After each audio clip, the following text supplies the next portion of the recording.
Magandang umaga po sa lahat ng anak ng Diyos. Okay.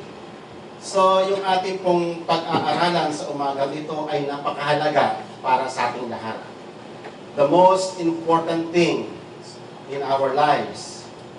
Kung kayo po ay tatanungin, ano po yung pinakamahalagang bagay sa inyong buhay? Kung kayo po ay bibigyan ko ng papel at isusulat nyo yung mga priorities sa buhay ninyo, ano yung isusulat nyo doon sa number 1, sa number 2, sa number 3, sa number 4? What is the most important things in your life? Minsan nga po, pag uwi nyo mamaya, subukan nyo pong maglista. Ano po yung number 1 priorities? Kasi yung kung ano yung isusulat mo doon sa number 1, yun ang worldview mo. Yun ikaw. Yun yung nakikita mo sa buhay. Kung ano yung priorities na dapat mong pagtuunan sa buhay na ito.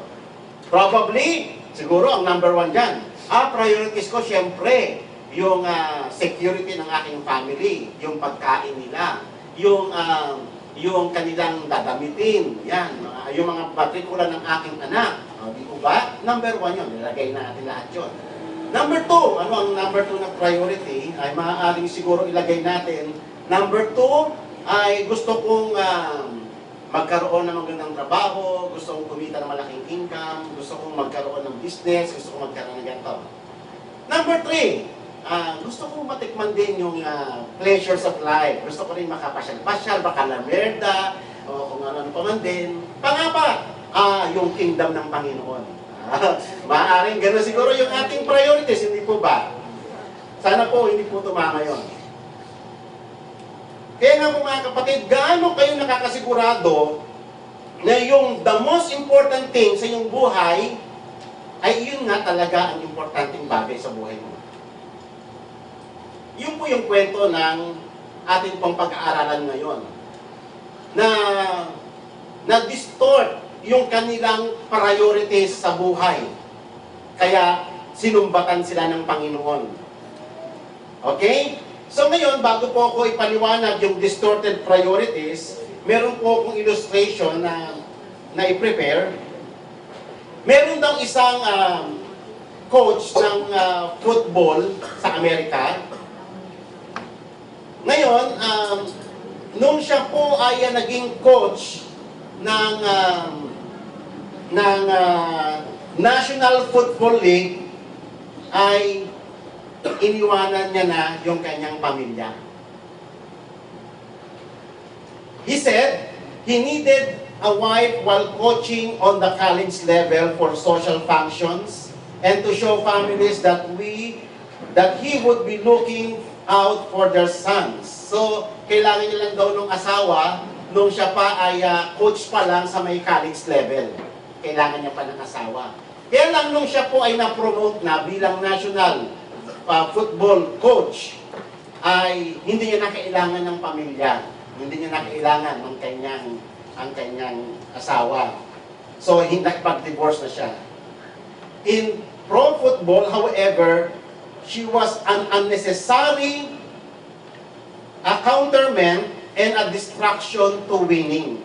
Sagabal lang daw sa kanilang panalo ng kanyang team, yung kanyang asawa at mga anak.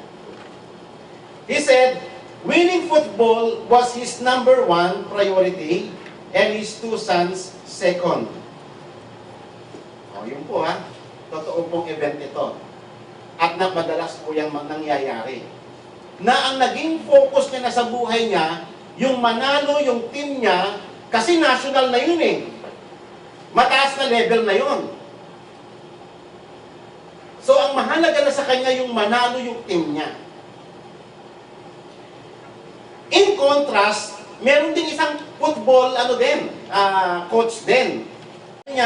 Whether coaching football or talking to the press, I am always a Christian. Hindi niya inabandon yung kanyang position. I am determined that my priorities for my life is Christ is the first. family, second, and football, the third. Oh, di ba? So, it is a matter of worldview. Sa atin po mga kapatid, ano po ang ating priority? Ano po sa ating listahan yung number one? Ating career? Lalo na pag tumataas na yung antas ng ating posisyon sa lipunan, at the expense of our God, at the expense of our families. Bantayan po natin mga kapatid. Kasi mahalaga, dapat po nating makita sa buhay na to, ano ba yung mga bagay na totoong mahalaga sa buhay natin? Bakit ka ba nagtatrabaho? At para saan yan iyong hanap buhay? Saan ba nanggaling yan? Sino ba nagbigay yan? At for what purpose ang mga yan ay tinanggap mo? So ngayon, before we discuss our topic for today, ang Book of Haggai po, bigyan ko lang po kayo ng background. Ito po ay nag-umpisa yung kwento doon po sa may reconstruction ng temple. Kasi po ang Israel ay nagkasala po siya sa Panginoon in perpetual backsliding. Yung sunod-sunod na hari ng Israel, especially in the latter times, puro backsliding kings. Talagang humiwalay na siya sa Panginoon. Despite of many warnings of God through His prophets, ang Israel ay bumulusok ang kanyang moralidad, ang kanyang espiritualidad. Inabandon niya na yung kanyang calling sa Panginoon. Until such time na sinubo na ni God yung hari ng Babylonia upang wasakin yung ipinagmamalaki nilang bansa. Winasak ng Panginoon ang Jerusalem. Winasak ng Panginoon even yung temple, yung magnificent temple of Solomon na dinadayo ng lahat ng bansa. At lahat ng iyon ay isang hambalos mula sa Panginoon upang gisingin sila sa kanilang mahimbing na pagkakatulog. Hambalos na kasi naging manhid na sila sa calling ng Panginoon. Pinalo sila. At nung nawasak ang Jerusalem, sunog ang buong bayan. Pati yung magnificent temple, wasak na wasak. Bato sa bato. Hindi sila makapaniwala na nangyari yun. Kasi bahay yun ng Panginoon eh. Hindi sila makapaniwala na para bang hinayaan ni God na mangyari yun. Devastated ang Israel. Grabe. At naging captive sila for 70 years sa ibang bansa, sa Babylon, which is Iraq ngayon. 70 years. Napawalay sila sa lupang pangako na ibinigay ni God sa kanilang bilang inheritance. Then finally, after 70 years, muling nilingap ng Panginoon ang kanyang bayan. Sa pamamagitan na nila Nehemiah, naalala niyo po yung mga kwentong yan, sila Ezra, at in-stir up ni God yung bagong hari. Nung natalo na yung hari ng Babylonia, ang sumunod na sa kanya na empire ay yung hari ng Medo-Persia. At ni-raise ni God si King Cyrus, isang pagan king, upang palayain yung bayan Israel. At ibinigay yung lahat ng mga kailangan nila, yung mga gagamitin nila para sa pagtatayong muli ng templo. Malinaw ang mission nung panahong iyon. Kaya sila pinababalik ng Panginoon mismo from the mouth of a pagan king na si King Cyrus. Na ang purpose, sinabi ni King Cyrus, tinawag ako ng Panginoon, kinausap ako ng Panginoon upang palayain kayo. Kaya nga, binibigay ko ang lahat ng inyong mga kailangan upang maitayong muli ang templo. Alam ni King Cyrus, yung king, yung pagan king, alam niya, kinausap sila na ganun ang mission. So umuwi nga sila, bumalik sila sa lupang pangako, yung kanilang inheritance, upang i-rebuild yung wasak nilang city 70 years ago. Nung dumating sila sa Jerusalem, napaiyak sila kasi guhong-guho talaga yung kanilang city, lalo na yung templo. At nag-iiyakan sila noong mga panahong iyon. Napaka-importante ng Word of God. Nung binabasa ni Ezra, buong bayan nag-iiyakan kasi nakita nila yung effect ng curse ng Panginoon. Ang hirap pala pag inabandon ni God, yung presence niya, inialis niya sa kanyang bayan. Ang hirap pala ng ganun. Naranasan nila yon. So ngayon, nung panahong iyon ay talagang masigasig silang itinayo yung templong muli. Na, ang unang-una nilang tinayo, if you read the book of Nehemiah, Ezra, ang unang-una nilang tinayo ay altar, na kung saan sila ay nagsusunog ng mga offerings. Yung altar. Upang muli sila makapag-connect sa kanilang Diyos. Upang makahingi sila ng tawad sa kanilang Diyos, at ang Diyos ay muli silang lingapin at patawarin at tanggapin bilang mga anak niya. At pagkatapos noon, nagsikap silang itayo yung mga pundasyon. Kasi ang pundasyon na lalaki po ng templo. Siguro itong isang pulpit na ito, isang pundasyon lang yan, ang lalim pa. Ibabaon yan sa malalim. Ganun ang pundasyon ng kanilang templo. At ang bato galing pa sa bundok, matrabaho po yun. So ngayon, nung ininilay nila yung foundation, and at the same time, ang dami pong mga persecutor, yung mga taga-karatig ng mga regions, tinutulig sa sila, gusto mapapigil yung pag-rebuild nila ng temple. Hanggang nung time ni Nehemiah, nirebuild nila yung walls. Pero sinisira ng mga kalaban, ang daming kontrabida. And then finally, yung Samaria, yung mga Samarian leaders, yung mga governors ng Samaria, umapil kay Artaxerxes. At sabi nila, ito mga taong ito nagre-rebelde kasi namatay na si King Cyrus. Lumapit sila sa ibang king. Sabi nila, ito mga taong ito nagre-rebelde sa iyo, sa kautusan. At nagpapatayo sila nung ipinagbabawal ninyo na huwag nang itayo ng templo nila. Pero yun ay utos ni King Cyrus nung una.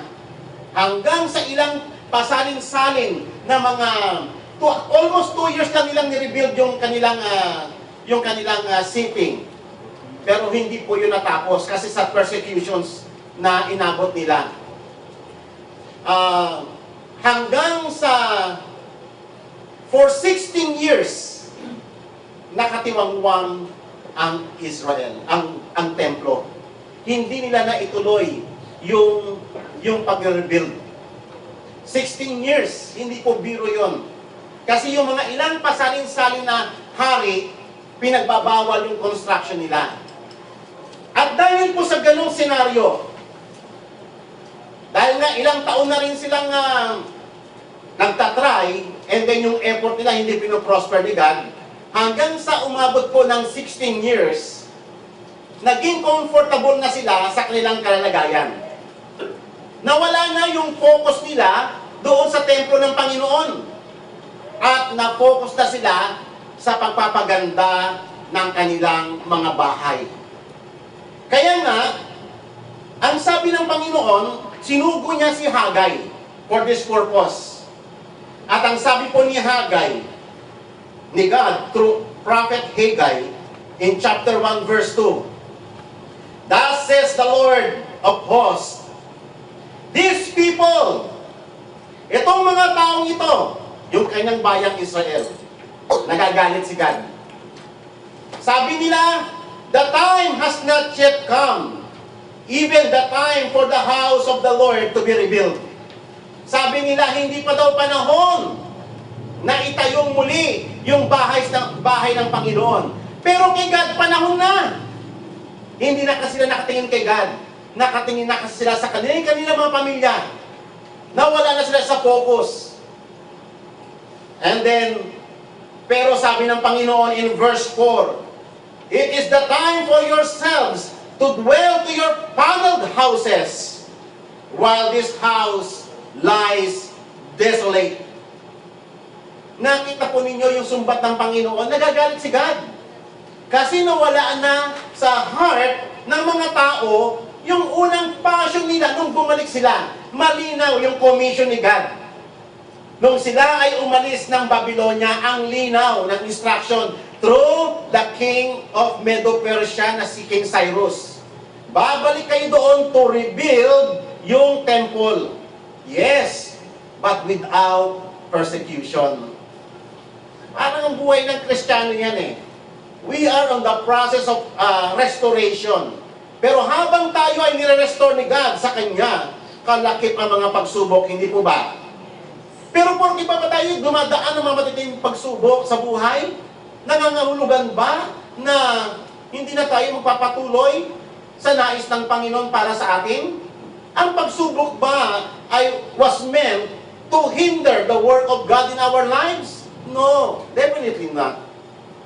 Hindi ganon ang nais ng Panginoon. So ngayon, itong mga taong ito, sa kalaunan, nakagawa sila ng isang philosophy. Dahil sa kanilang negligence, napabayaan na nila yung kingdom ng Panginoon. Nakabuo sila ng mga reasonings. Nakabuo sila ng mga justifications sa kanilang mga negligence. Sa kanilang mga shortcomings. Kaya ang sabi ng Panginoon, ang kanilang philosophy ganito, the time has not yet come, even for the time for the house of the Lord to be revealed. Iyan ang kanilang statement. Iyan ang kanilang naging philosophy. Ang kanilang naging justification. Hindi pa ito ang panahon ng pag-rebuild ng bahay ng Panginoon. Yes? Ayan ba yung nakasunod sa may Bible ninyo?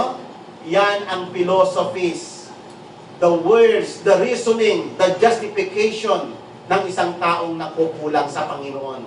Gumagawa siya ng mga panakip sa kanyang mga pagkukulang. Ang argument nila ganito, kasi, Lord, nakita mo naman nung bumalik kami rito, ginawa namin kaagad yung, that was 16 years ago, ginawa kaagad namin for 2 years, yung nais mo, actually, Lord, yan yung altar na paggawa na namin. Merong proof ng aming pong trabaho. Nagtrabaho kami sa iyong kaharian. Andiyan po yung altar, At saka, Lord, nakikita mo ba yung mga foundations na yan? Nagawa namin, kaya lang dahil nga sa merong opposition, yung mga Samaritans, Kaya, hindi namin na ituloy. Nag-attempt din naman kami gumawa ng mga walls, Kaya lang, yung mga enemies na nakakuha ng lisensya doon sa hari, kaya napahinto, meron silang pangbala kay God, para pagtakpan yung kailang mga pagkukulang. Pero sa mata ng Diyos, excuse ba yun? Makakaligtas ba yun sa mata ng Panginoon? Ang Diyos ay nahigit na nakakaalam ng puso ng mga tao. Tama po ba yun? Meron ba tayong may tatago sa Panginoon? Yung ating bang totoong mga reasoning, yung ating bang mga excuses, papasabayan sa harapan ng Diyos? Maaari siguro sa harapan ng tao. Maaari nating pagtakpan ang ating mga sarili. Kaya natin magtakip ng mga fig leaves sa ating mga sarili to cover our shamefulness. Kaya natin yon. But how about in the presence of God? Sa mata ng all-seeing God na nakakabasa ng tagos-tagos sa ating puso't isipan. Sa tingin ba ninyo yung ating mga justifications, yung ating mga excuses ay papasa sa kanyang foreknowledge? Definitely not. Kaya nga, ginawa nila ito as an excuse for their escape from their responsibility to rebuild the kingdom of God. They made this excuse as justification for the beautification and the enforcement of their own houses. Nabaling na. Dati ang mata nila nasa Panginoon. Nabaling na doon sa mga sarili nila, nabaling na sa may pamilya nila, nabaling na sa mga pangangailangan nila. Tanungin ko po kayo, siguro sa ating, alam natin lahat kung bakit po tayo tinawag ng Panginoong Diyos dito. Siguro alam natin kung bakit merong ICC. Ang ICC ay hindi lang po yung kalipunan ng mga tao, hindi lang po tayo yung nag-usap-usap dito na magkaroon tayo ng church service para every Sunday meron tayong fellowship. Ganun lang ba yun ang ICC? Hindi po ganun yan. Malinaw po yung mandate ni God nung tinatag po ito. Tayo ay tinawag ng Panginoon to preach the gospel of the kingdom of God here in Ilagan. Yan ang ating trabaho. Hinugon every Sunday. Hindi po yan ang layunin ng ICC. So ngayon mga kapatid, maaaring siguro meron tayong pangbala sa Panginoon. Maaaring siguro meron tayong pang-justify sa Panginoon. Lord, Eh, nung una, sumuporta naman ako eh. Nag-donate naman ako ng ganito sa may church eh. Nag-ganto naman, tumulong naman ako sa mga ganitong activities eh. Pero tanungin kayo ng Panginoon, yung inyong bang isinuporta sa Panginoon, sapat na ba yun? Sa ipinapagawa ni God sa inyo? Sa ating lahat? Yung lahat ba ng effort natin, lahat ba ng mga resources na naiambag natin sa pag-advance sa kingdom ng Panginoon, sufficient na ba yun? Parang sila nung Old Testament. Pero justification ba yun upang mahinto ang gawain ng Panginoon? Justification ba yun para mahinto yung pag-advance ng kingdom ng Panginoon dito sa Ilagan? Huminto na ba yung purpose ng Panginoon nung dumating yung mga pagsubok na yun sa buhay natin? Hindi. Isipin niyo po, siguro tayong lahat ay very oriented sa temple service. Siguro rito, lahat tayo, alam na natin yan kasi madalas kong itinuro yan. Years ago, paulit-ulit kong tinuturo yung about sa may tabernacle ng Panginoon. Sufficient na ba sa tabernacle ng Panginoon yung altar lang? Ha? Sufficient na ba yun? Ha? Hindi. Bakit? Ano ba ang purpose na ng altar? Kasi maraming appliances doon, maraming vessels sa may ano eh. Ang tabernacle, meron siyang courtyard.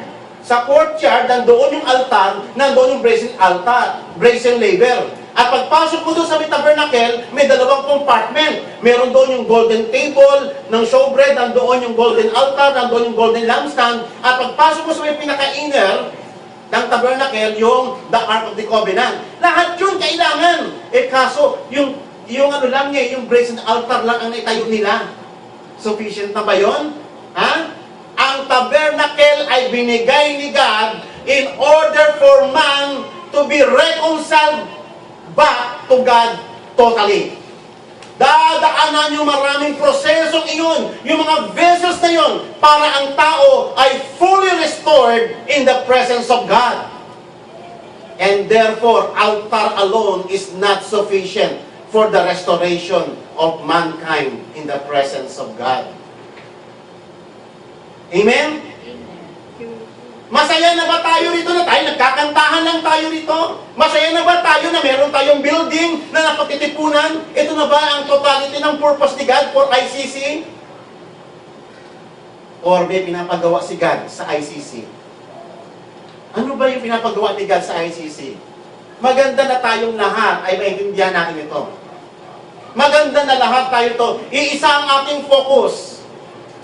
Tayo ay inuutusan ng Panginoon na ipalaganap ang gospel of the kingdom sa Ilagan. Tayo ay hindi tinawag ng Panginoon na para nandito lang tayo every Sunday. Meron tayong trabahong gagampanan. Hahayo tayo. Magpipreach tayo. Ipoproclaim natin si Jesus Christ bilang Panginoon. Ipoproclaim natin ang kingdom ng Panginoon mula sa mga bata hanggang sa matatanda. Kaya nga tayo, nagpapagal tayo sa buhay ng mga bata. Yung mga batang paslit, nagpapagal tayo dyan. Nagbibigay tayo ng malaking panahon sa lapi, sa buhay ng mga kabataan, sa mga youth. Bakit? Kasi ang dyablo ang nagahari sa buhay ng mga batang ito. And through the gospel of the kingdom, mawawasak yung works of the devil sa buhay ng mga kabataang ito. Amen? Kaya wag po natin yung titignan ng parang small things lang yung ating ministry sa mga bata. Hindi sapat yung altar lang, mga kapatid. Ang altar ay ginawa ni God for the purpose of the preliminary restoration of God, of man unto God. Kasi doon, mag-offer sila ng animals. Yung dugo, tatagas, ipapahid yung dugo, i-offer kay God yung dugo. And then yung laman, susunugin yon as a burnt offering to the Lord, as a sin offering. Yun po ay initial stage lamang ng progress ng isang tao sa paglapit sa Panginoon. Ang altar was designed for the preliminary reconciliation of man to God as the remission of their sins. but altar itself is not complete. Ang tao ay dapat na ma-reconcile fully sa kanyang Panginoon.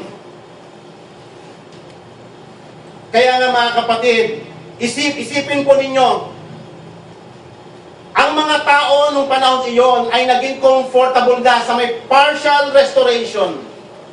Naging comfortable na sila sa may partial salvation. Naging comfortable na sila sa may partial glory of God. Naging comfortable na sila sa partial presence ng Panginoon.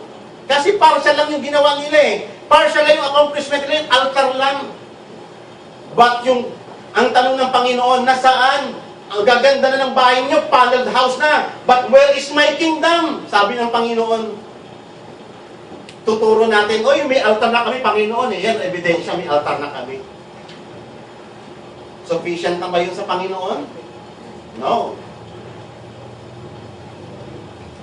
Paneled houses.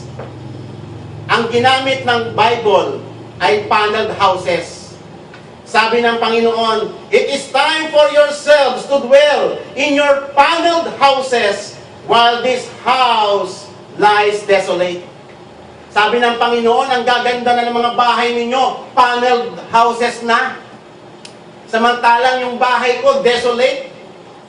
Nakita nyo yung priorities ng tao na divert na. Alam nyo ba ang tao nung una? Alam nyo ba kung sino tayo nung una? Nung hindi pa tayo nagkakasala, nakatingin tayo lagi sa Diyos.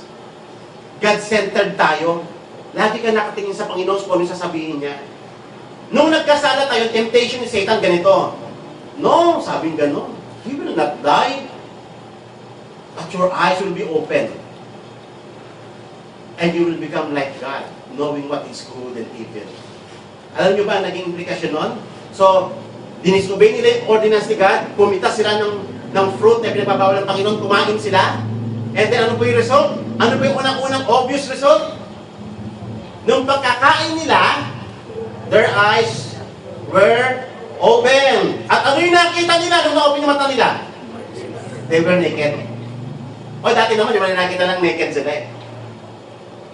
Bakit? Ano pong implikasyon nun? Dati, yung mata nila nakatingin sa Diyos. Ngayon, nung nagkasala sila, nakatingin na sila sa sarili nila, ang nakikita na nila yung nakedness na nila. O nakita nyo yung pagbabago ng direksyon ng focus? From the face of God, papunta sa sarili natin. That's why ngayon, ang problema natin yung pagiging self-centered. Ito po yung problem ng Hagay. Ang tao nawala yung focus niya instead of rebuilding the kingdom of God. Dahil alam nila napaka-importante nun. Yung glory ng kingdom ng Panginoon, alam nila kailangan nila yon. Pero dahil sa paglipas ng panahon, dahil sa mga pagsubok na dinaanan nila, nawala na yung focus. Na-focus na sa mga sarili nila. Na-focus na sa pamilya nila. Na-focus na. Nawalaan na yung importansya ng kingdom of God. Masama bang asikasuhin yung pamilya natin? Ha? Masama bang paggawa ng bahay?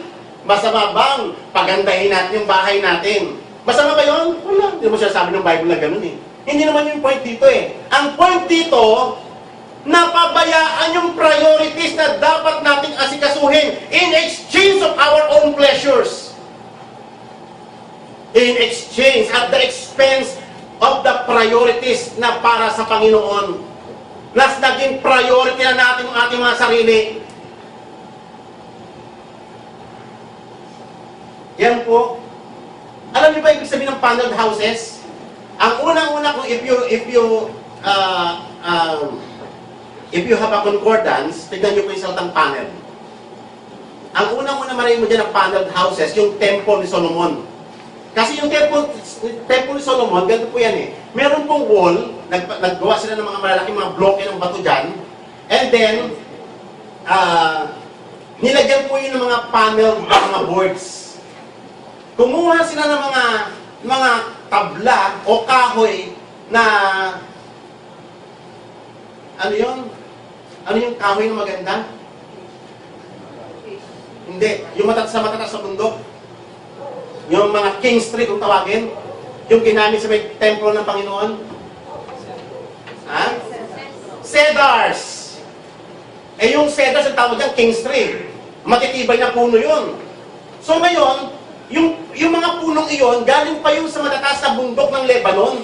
Isipin niyo po iba-iba, puputulin yun doon. Kailangan ng maraming tao ipapadaos sa bundok, papunta sa may dagat. Tapos sa dagat, itatransport niya papuntang Jerusalem. Kasi hihilain yun, dadalhin doon. Sa kanila, tikis-tisin yun, gagawin sila ng mga boards. At yung mga boards na yun, kasi ang lalaki po nun, tataba po nun eh. Ang ganda pong gawing boards nun. Yun yung panel na nilalagay nila doon sa may dingding ng tabernacle at may mga decorations, may mga ukit-ukit po yun para pong furniture making yun. Sabi po rito, ang mga bahay na panel. Ang gaganda ng bahay nila. Luxurious po itong bahay nila. Pinaganda nila ng gusto na pabayaan nila yung bahay na Panginoon na siyang pinakamahalaga. Distorted priorities. It seems para bang yung bahay nila ay forever na mag-exist. Yan po yung sumbat ng Panginoon, hindi po yan sumbat ni Pastor Jess. Si God po ang nanunumbat dito. Kaya ang tanong natin, masama ba magpatayo ng magandang bahay? Wala. Wala siya sabi ng Bible yan. The priorities. Gaano ba ka-importante kasi ang templo ng Old Testament? Napakahalaga. Napakahalaga ng temple na yan. Because that temple represents the kingdom of God here on earth. Yan ang pinakamalakanyang ng Diyos sa ibabaw ng lupa. Ang kanyang pinaka-headquarters para mapagpala niya ang buong mundo. Para ang mga tao ay maabot niya. Ang mga tao ay makatanggap ng pagpapala buhat sa Diyos. Ang buong mundo ay ma-restore sa Panginoon. Kaya nagpatayo si God ng kanyang headquarters, which is the temple of God. Pero ano nangyari, ang na-accomplish pa lang nila, yung altar lang, comfortable na sila doon. At ang pinaka-center purpose, kaya sila tinawag ng Panginoon from captivity, ay para i-rebuild yung temple na yun. Kasi doon mag-uumpisa si God. Alam niyo ba, kahit naman wala yung Israel, kaya itatag ni God yun eh. Pero hindi yun iba-bypass ni God yung kanyang ordination. Kasi tinawag niya yung bayan niya. At yung bayan niya ang gagawa ng kingdom niya here on earth. Di ba? Katulad nung Old Testament, tinawag niya yung Israel, o mag-donate kayo ng mga materyales sa kailangan sa pagtayo ng aking tabernacle. Magbigay kayo ng mga ginto, ng mga silver, ng mga precious stones, magbigay kayo ng mga gatong tela, ng mga gatong kahoy. Nirequire niya yung mga tao eh. Bakit? Hindi ba kaya ni God na magtayo ng sarili niya without the help of man? Kaya ni God yun. Kaya lang kasi iyan ang purpose kung bakit tayo tinawag ni God. Amen? Ang gagawin, si God ba manghihingi ba sa atin ng bagay na wala siyang binigay sa atin? Definitely not. Kasi si God ang nagbibigay ng strength sa atin. That's why God ay pinoprosper niya tayong lahat. Pinoprosper tayo ng Panginoon for that purpose, for the kingdom of God. Kaya lang minsan nawawala na tayo sa focal point. Ang nangyayari na, yung ating pamilya, yung ating negosyo, yung ating pag-aaral, yung mga pinagkakabalan sa mundo, yun ang pinakamahalaga sa buhay natin. Doon ang umiikot ang buhay natin, hindi na sa kingdom ng Panginoon na siyang pinakamahalaga, sapagkat nandoon ang restoration ng buong buhay natin. Nandoon ang mga purposes ni God. Nandoon ang kapangyarihan ng Panginoon. Nandoon ang lahat ng uri ng pagpapala sa kingdom ng Panginoon. Huwag po tayong masiyahan na itayo na yung altar ng Panginoon. Minsan nagde-dwell na tayo, "Hoy, save na ako kasi si Jesus namatay na sa akin." Sufficient na ba yun? Na-save na tayo? How about yung ibang mga tao? Tama po ba yun? Minsan, comfortable na tayo na save tayo eh. Pero yung salvation dito, yung ilagan, ipinagkatiwala ni God sa atin yan, oh.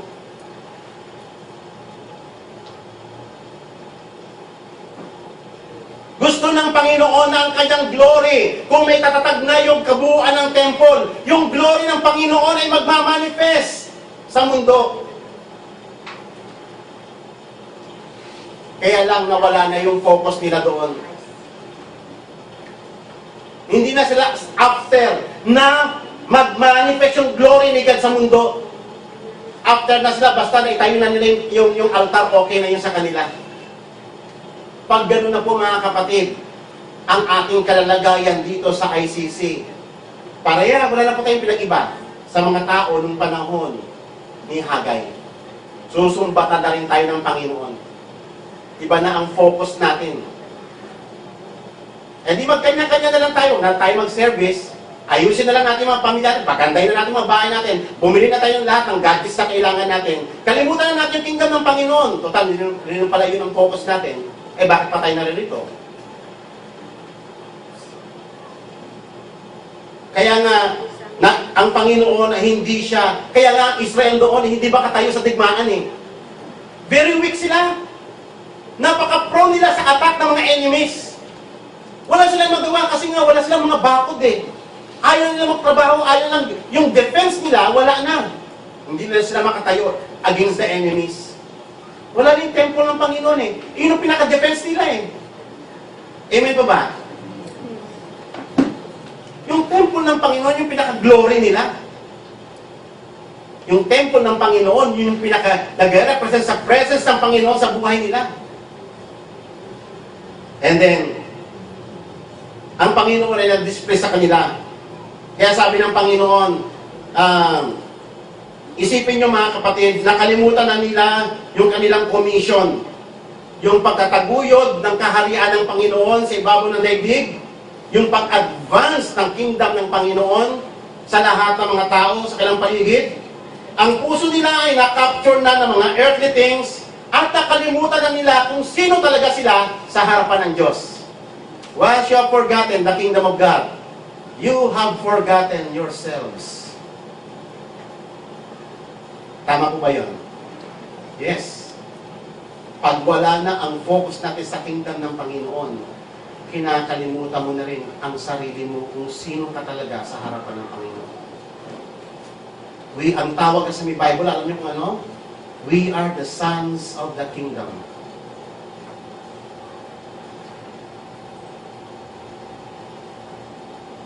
Nakita po natin, no? Ang gaganda ng mga bahay nila, kompleto sa lahat ng mga pangangailangan. Pero nakalimutan nila yung pinakamahalaga, yung bahay ng Panginoon sa buhay nila. Kompleto sila ng mga gadgets, pero yung kingdom ng Panginoon, hirap na hirap sa pag-produce ng gadgets para makapag-advance yung kingdom ng Panginoon. Hindi ba nakikita yun, yung mali na yun? Ipinapasigad na, hindi po ako ito, sigad po. Pinapamukha niya sa mga tao niya. Tignan ninyo kayo, kompleto yung parang di mabayan yung aking buho. Hirap na hirap yung kingdom ng Panginoon mag-advance. Samantalang sa may bahay natin, comfortable, lahat natin, kompleto mga gadgets, lahat ng mga kailangan sa bahay natin. Pero yung kingdom ng Panginoon, halos parang pulubi na mamalimos. Sige na, magbigay naman kayo kasi kailangan para sa advancement ng kingdom ko eh. Nagmamakaawa ang Panginoon. Gusto niyo ba magmakaawa ang Panginoon sa atin? Yan po ang message ng Hagay. Pagbalik-balik na rin po niya, yan po yung lesson na nais ng Panginoon sa atin. Ipinapamukha ng Panginoon sa atin na ang layo na ng ating focus. Which is sabi ng Panginoon, seek ye first the kingdom of God and His righteousness, and all these things shall be added unto you. Ibibigay ng Panginoon. At sinabi ng Panginoon, di ba? Thy kingdom come, thy will be done on earth as it is in heaven. Itinuro yan ng Panginoon upang maging focus tayo, upang maging centered ang buhay natin sa kingdom ng Panginoon. Kaya ang sabi ng Panginoon, consider your ways. Ano kung ibig sabihin ng consider your ways? I-assess ninyo ang inyong mga sarili. Evaluate yung mga nangyayari sa buhay ninyo. Victorious ba tayo sa nangyayari sa buhay natin? Magsulit po tayo.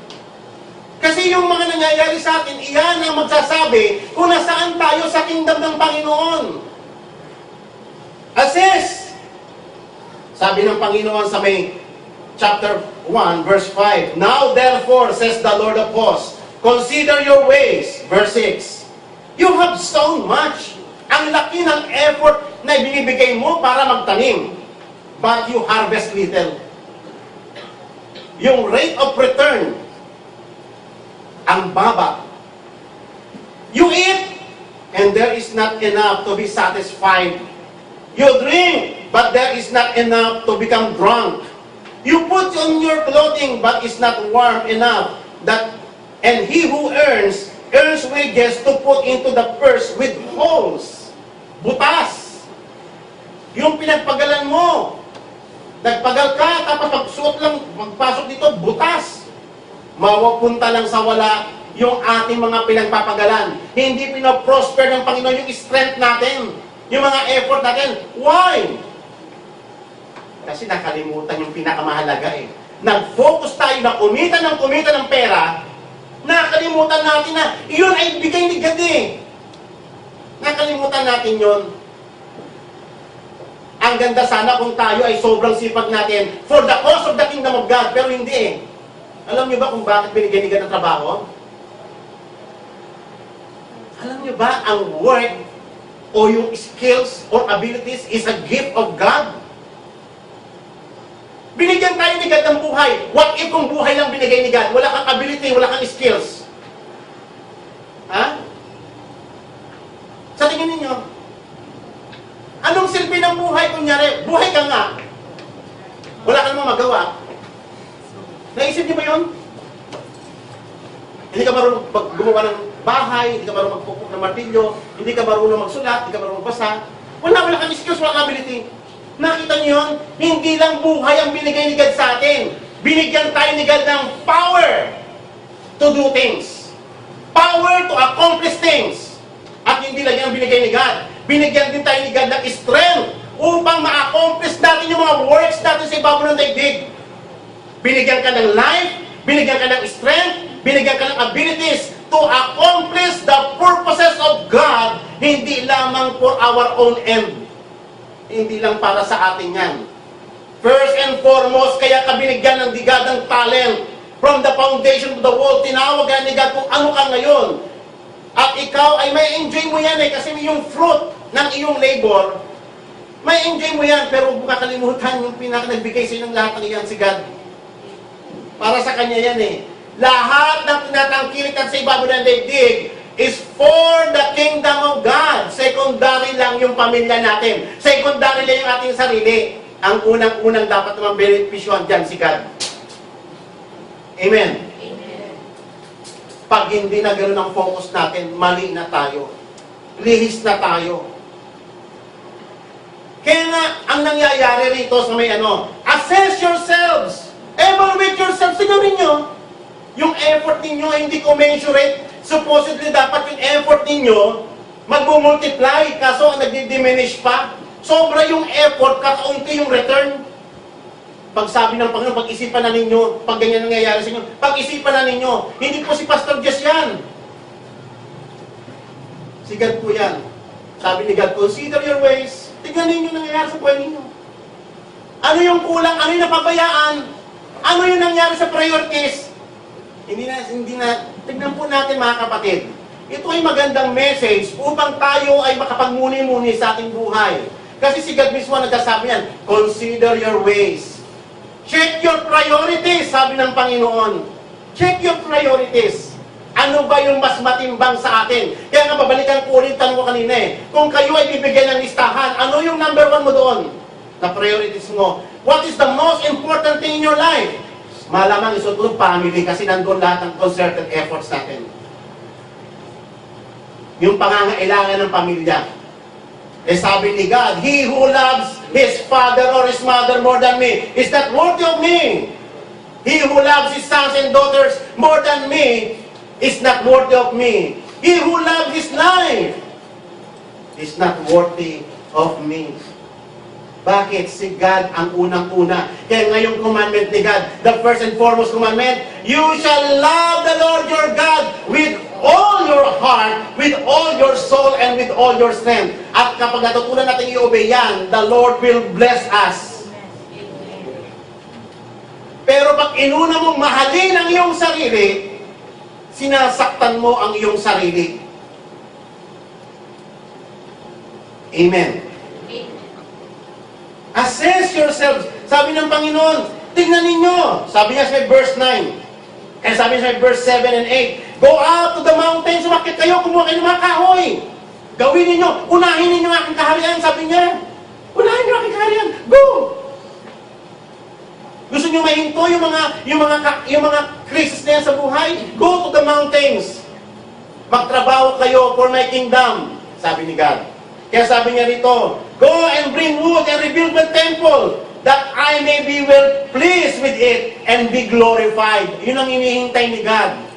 Pag naitatag yung kingdom ng Panginoon sa ilagan, ang Panginoon ay mapiplease at siya ay mag-glorify. Doon lang siya ngingiti sa atin. Pero kung kontento na tayo, may fellowship center na kami eh. Meron na kami rito eh. Meron na kaming praise and worship dito eh. Pag nakontento na tayo dyan, dead. Sabi niya sa verse 9, you look for much. Di naman po masama yun ang humangad ka ng malaki.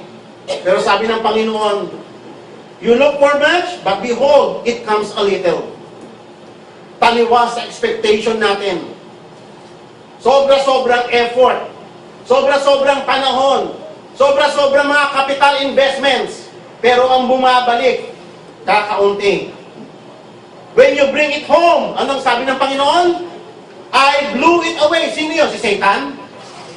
Minsan, pinagbibintangan natin si Satan eh. Kaya kawawa minsan si Satan eh, bugbog sarado sa bintang natin eh. Pero si God yun, sabi ni God, I blew it away. Nung inuwi mo na yung harvest mo, sabi ni God, bakit? Hindi ka sinusuportahan ni God eh. Bakit? Hindi mo sinusuportahan yung kingdom niya eh. Bakit ka naman suportahan ni God? Naisip na ba natin yon? Kung sabi ng Panginoon sa may 1 Samuel chapter 20, those who honor me, I will honor them. Ino-honor ba natin si God sa mga pinagpapagala natin? Siya ba ang first cause ng ating mga fruits? Sabi ni God, I blew it away. Why? Sinabi si God, din nagsasabi. Hinipan ko. Bakit? Sabi ni God. Ang sagot niya, because my house which lies desolate. Dahil pinabayaan niyo yung bahay kong nakatiwangwang. Hirap na hirap yung aking kingdom na sumulong dahil ayaw nating suportahan yung kanyang kingdom. Hirap na hirap yung kingdom ng Panginoon. Compare mo yung kingdom ng Panginoon sa bahay mo. Kompleto lahat. Pero yung kingdom ng Panginoon, hirap gumagapang sa pagsulong.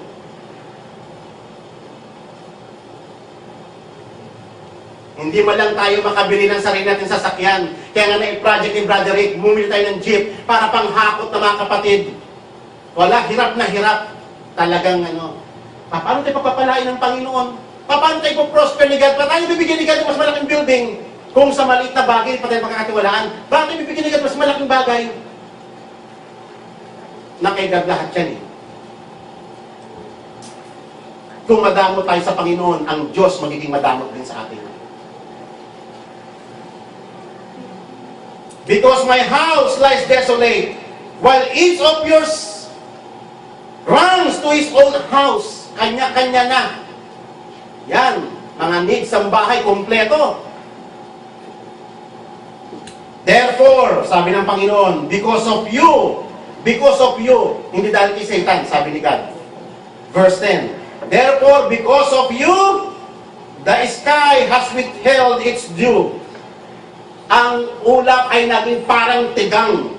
Hindi siya nagbibigay ng hamog sa atin. And the earth has withheld its produce. Langit at lupa hindi sumasang-ayon sa atin. Langit at lupa kontra sa atin. Why? Because we do not support the kingdom of God. Least priority lang siya. Mas priority natin yung pamilya natin. I called for a drought, sabi ni God. Ako ang tumawag sa drought, hindi si Satan. I called for a drought on the land, on the mountains, on the grain, and the new wine, and the oil, on what the ground produces, on men, on cattle, and all the labors of your hand. Tumawag ako ng drought para bigyan ng maging tigang ang lahat sa buhay natin. Tigang. Obserbahan po ating mga kapatid, minsan we attributed it as pagsubok ni God. tinotest lang ako ni God. Mga kapatid, mag-isip po tayo. Hindi lahat pagsubok ng Panginoon. Minsan, pamano ni God yun. Kayo po mas makaka-determine sa inyong mga sarili kasi hindi ko po alam ang totoong realidad sa inyong mga buhay. Pero ito ay isang malinaw na consideration na ibinibigay ni God sa atin. Tinutulungan tayo ni God na mag-analyze sa ating mga sitwasyon. Ano ang nangyayari sa atin? Tigang ba ang langit at lupa? Lahat ba tuyo? Sino may kagawa nun? Pagsubok? Si Satanas? Or meron tayong nakaligtaan na the most important thing in our lives, the kingdom of God. Ano po ang consequences kapag pinabayaan natin ang kingdom ng Panginoon? Pag pinabayaan natin yung ating commission kay God, i-withhold ni God both the temporal blessings and the spiritual blessings. Dalawa ang nawawala sa atin. Pati yung blessings niya na material, kinakat off ni God. Lalo na yung spiritual blessings, ikakat off ni God. Dalawa. Kaya nga, in contrast sa sabi ng Panginoon, pero pag kayo ay tumugon, sabi ng Panginoon, I am with you.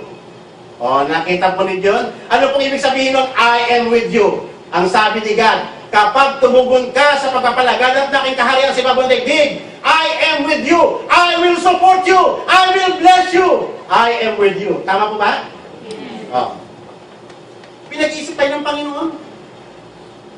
Gusto natin supportan tayo ng Panginoon o hindi natin siya kailangan sa buhay natin? It's up to you.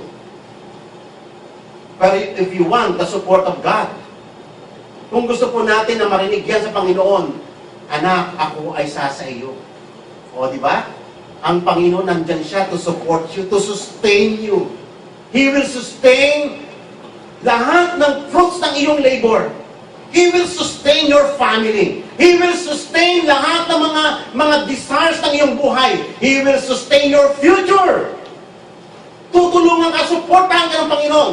Kahit talukuhin ka ng mga tao, ang Panginoon susuportahan ka. Abangan niyo po yung topic ko yung tungkol kay Jacob. Pag tayo ay nakasupport tayo sa kingdom ng Panginoon, kahit anong gawin ng mga tao sa paligid natin, hindi sila magtatagumpay. Amen? Kasi minsan pa ng buhay natin, parang wala si God eh. Hindi natin sinasama si God sa ano natin. Kaya ganyan ang buhay natin. Hindi tayo pinaprosper ni God. So, ibig sabihin nun, it is a divine help from God. The Lord will support us. And at the same time, a profound blessings sa lahat ng mga nagmamahal sa Panginoon. Sa lahat ng mga nagtataguyod at nakikiisa sa paglaganap ng kanyang kaharian sa ibabang daigdig. Huwag po tayo makontento na save na tayo. Meron po tayong trabaho. Our work na itinalaga ni God sa ating balikat is gumawa ng arko. Kasama ng Panginoong Hesus natin. Kaya nga mga kapatid, alam niyo po ba, kapag pinabayaan na natin ang establishment ng kingdom ng Panginoon, ano pong effect niyan sa atin? Of course, kasi nahinto na yung pag-advance, kontento na tayo lang save eh. Hindi na tayo nag-advance. So ano mangyayari niyan?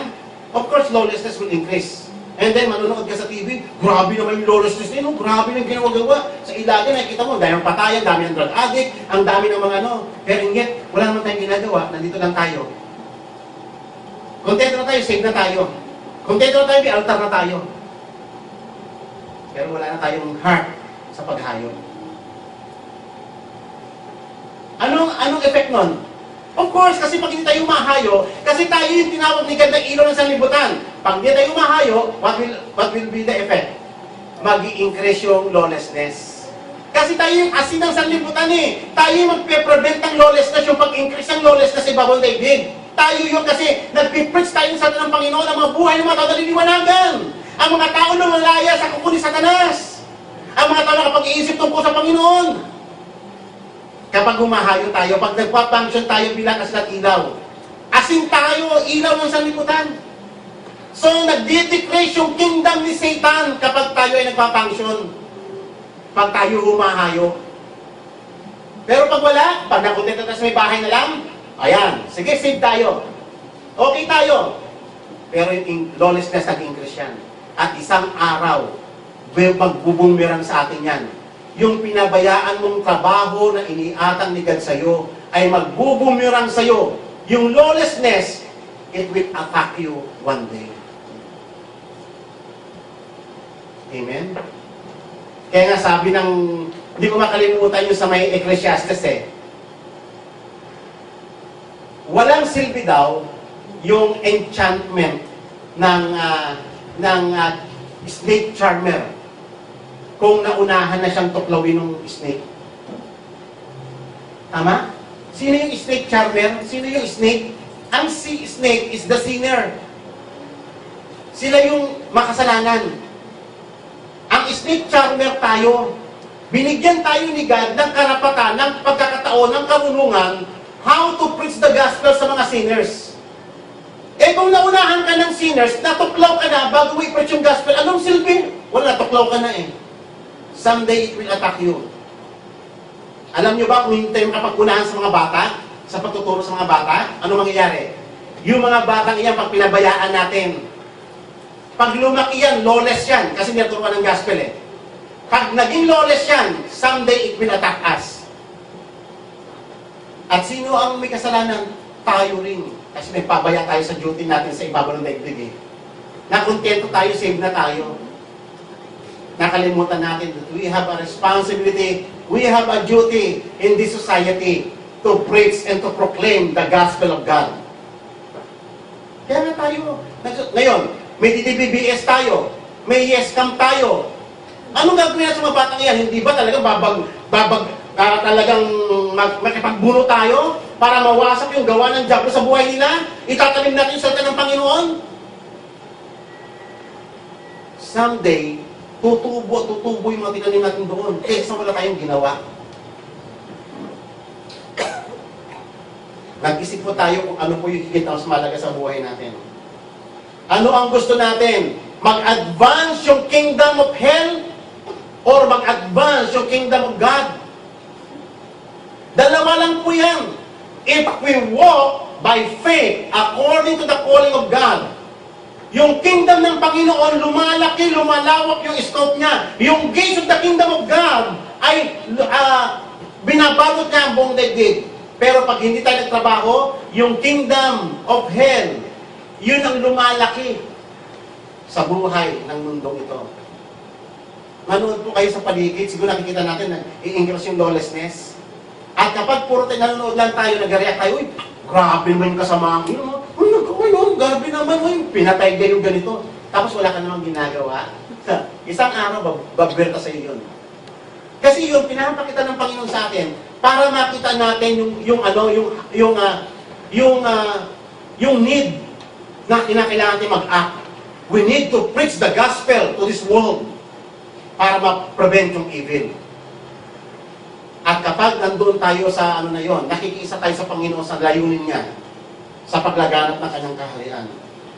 Tatandaan natin, hindi tayo tinawag ng Panginoon para sa ating sarili lang. Tayo ay tinawag ng Panginoon for His own purpose. At ang purpose ng Panginoon, ang purpose ng Panginoong Yesus, lahat ng mga apostles niya, disciples, pati si John the Baptist, is the establishment and the advancement of kingdom of God here on earth. Kapag hindi yun ang focus natin, wala tayo doon. Kaya ang naging response nila Hagay nung panahon iyon, sabi sa may verse 12, and they obeyed the voice of the Lord their God. Nag-obey sila. Salamat sa Panginoon! Nag-obey sila. At ito na lang yung iniintay natin. Tayong lahat mag-obey tayo. Hindi lang yung ilan-ilan sa atin dito.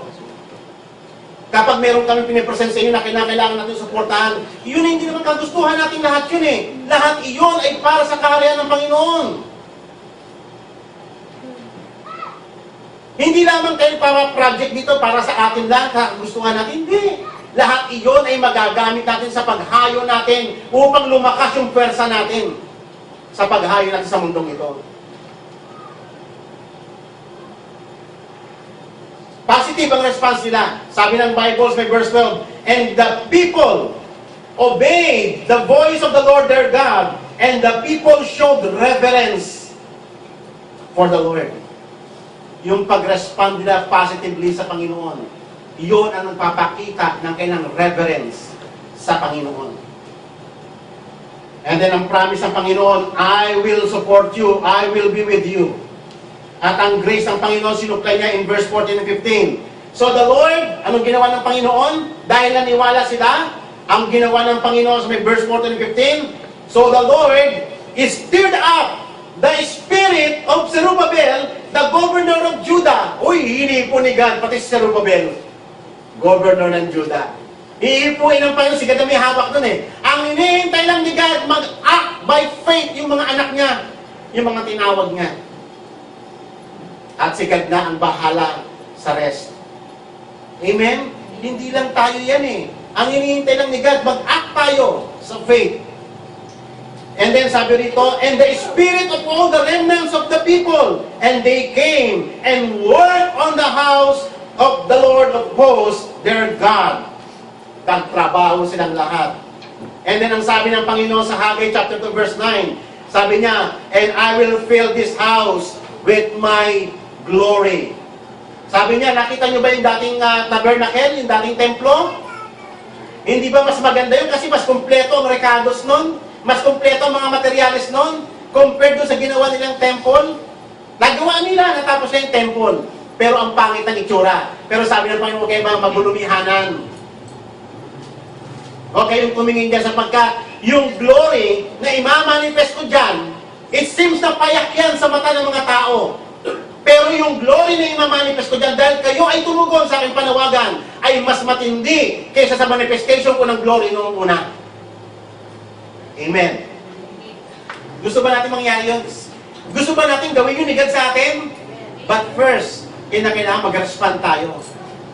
Hindi yung gagawin ni God pag hindi na tayo kikibot.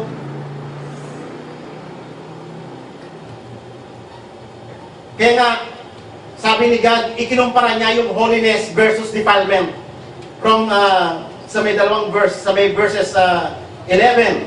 Sabi niya, nag-quote siya sa Old Testament, sa Leviticus. Sabi niya, kapag ang yung madidikitan ba nung damit, nung saserdote kasi, kapag ang saserdote daw, nung sa Leviticus kasi, di ba meron yung sin offering. Yung karne nun, inihatog sa Panginoon, holy yun. Pag nadaiti yun, ilalagay yun kasi ng mga saserdote dito sa apron nila. Kasi dadalhin nila yun, so nalalagyan. Yung apron nila nagiging banal. Dahil sa yung banal na yung mga handog sa Panginoon. Pero ang tanong niya, kung yung damit niya na yun, na isagi sa ibang mga bagay, magiging banal ba yun? Sabi nila, hindi. So, binibigay ni God sa kanila yung ruling ng temple ng Old Testament. Pangalawang argument, kung ang tao daw ay nakahipo ng patay, pag ginawakan niya ba yung mga offerings na yun, madedefile ba? Sabi nila, yes. O ano yung message ni God? Ano yung gusto na ipakita ng Panginoon sa kanila?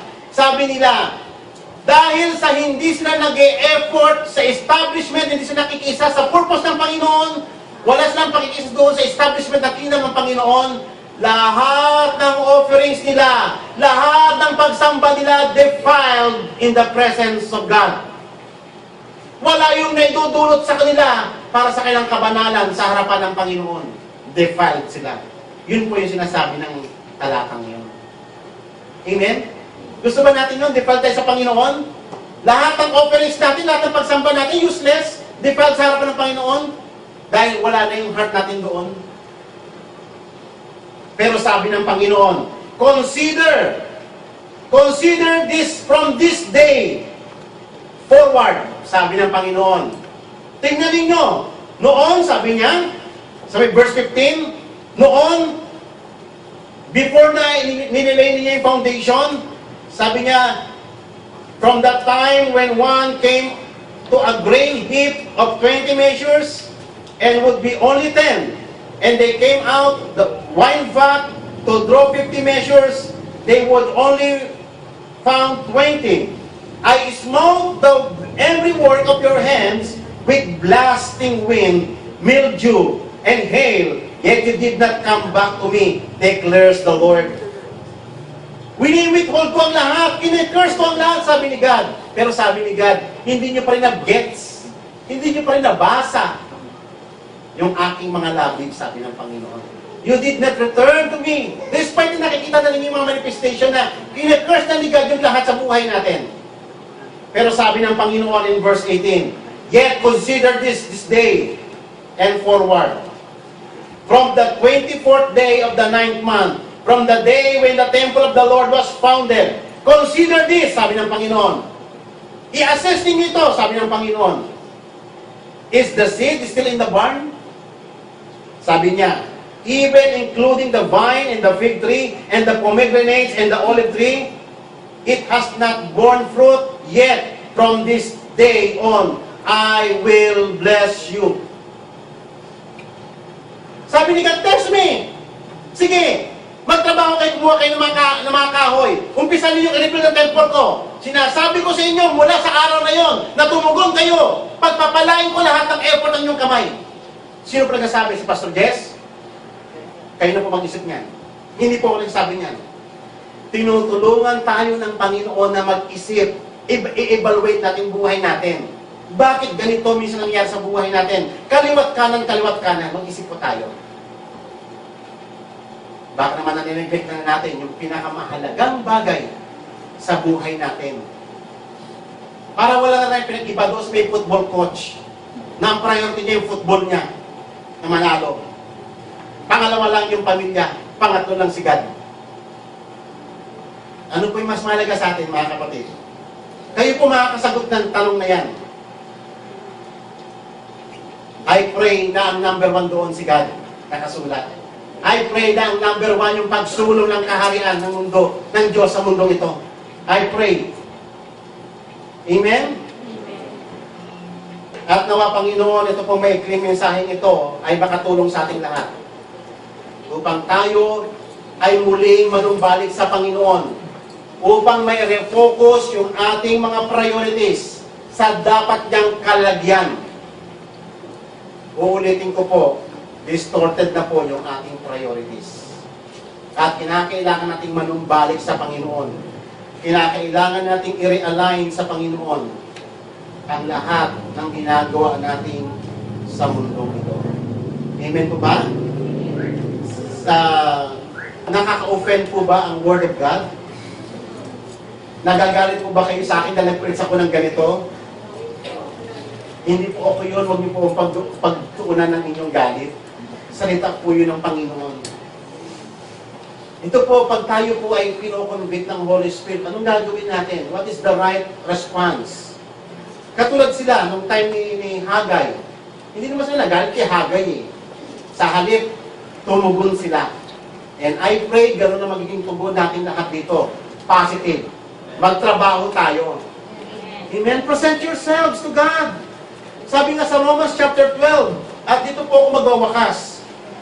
Romans chapter 12, verse 1 and 2. Therefore, I urge you, brethren, by the mercies of God, to present your bodies a living and holy sacrifice acceptable to God, which is your spiritual service of worship. Yan ang gustong-gusto ng Panginoon. Yung i-present natin yung ating buong pagkatao. Ayaw ni God yung half-hearted. Ayaw ni God yung double-minded. Ayaw ni God yung partial obedience. Partial obedience is disobedience. Half-hearted is not loyalty unto God. Double-minded will receive nothing from God.